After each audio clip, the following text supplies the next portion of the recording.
I don't know what your relationship is with the New Yorker magazine, but here is how it's gone for me.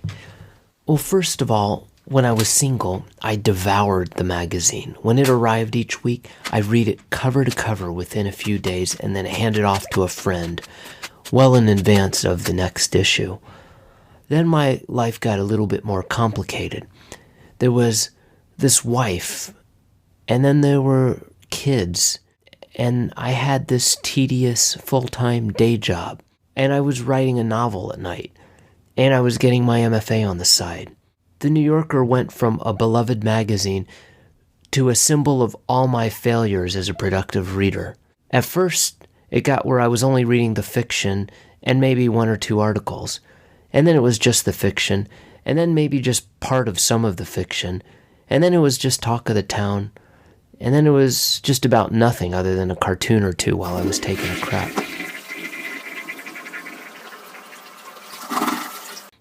The problem was that this was becoming a terrible burden each week, this onslaught of articles that I was failing to read each week.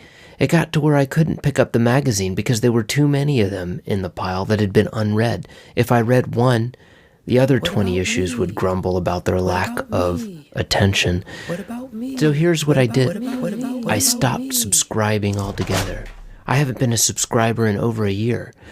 And now I feel terrible just the same. It's even worse now that I'm not getting the issues.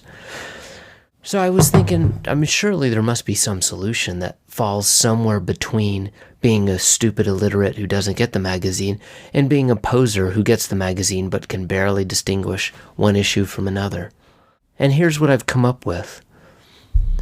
Busy writers need to start a co-op program. The way it works is that 4 to 6 writers get together and they order one subscription. The issues are distributed evenly, so you get a new issue every 4 to 6 weeks.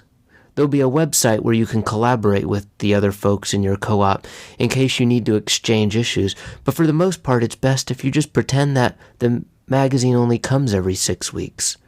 You can once again say that you read the damn thing cover to cover, because as far as you know, you do. Finally, the dark shadow of tyranny brought on by the New Yorker has been lifted.